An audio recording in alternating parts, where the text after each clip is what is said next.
Okay, so we are going to talk about Colonial, South Carolina here for just a little time period.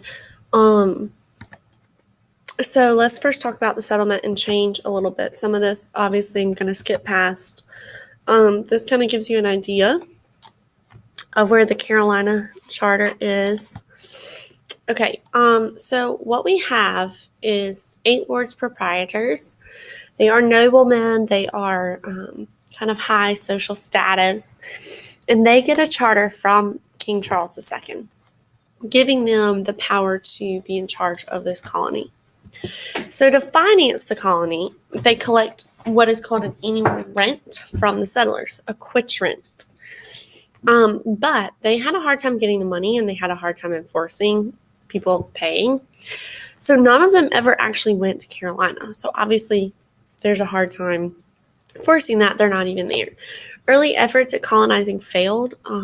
Eventually, the proprietors lost their interest, except for one, Anthony Ashley Cooper. That would be the Ashley and the Cooper Rivers. And then it became a proprietary colony.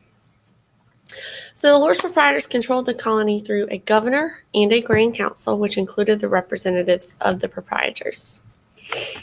The first settlers of these Englishmen were actually from Barbados, and they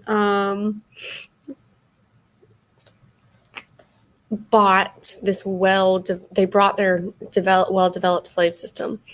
A diverse population of settlers came from France, Switzerland, Germany, Scotland, Ireland, all of that areas. And again, we have French, Huguenots, and Jews. So here's the charter. I'm going to kind of skip over this.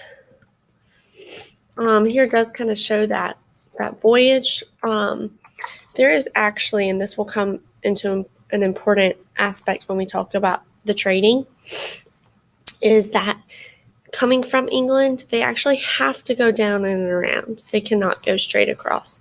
So they stop in Barbados, and then they keep going. All right, so Charlestown, you guys have kind of looked at that. This kind of adds a little bit more. Here's the big thing with Barbados. This is a key player here. It was extremely successful in the West Indies. 1640 settlers realized it was the perfect climate to grow sugarcane, which was their first cash crop. Sugarcane was actually the first English cash crop. They are using slaves, but many do find they move to South Carolina for more economic opportunity. Really, it was getting very overcrowded.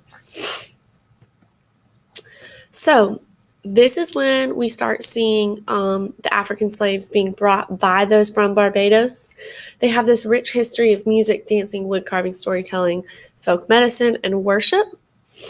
And then we start to see this is that time period of the Middle Passage, which was from the west coast of Africa by way of the West Indies to the south. But guys, the African slaves are who brought the knowledge of the rice and tending cattle. But they do come from many different tribes. They do not all speak the same nation. And really all of Africa is extremely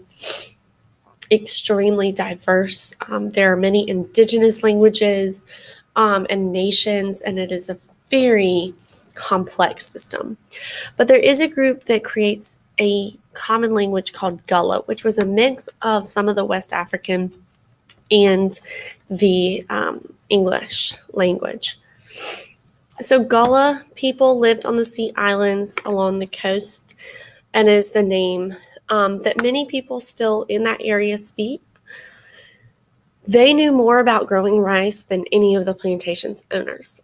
And since their knowledge of rice was so great, the plantation owners actually assigned daily tasks instead of close supervision. So we're going to stop there, and next week we will pick up with colonial government.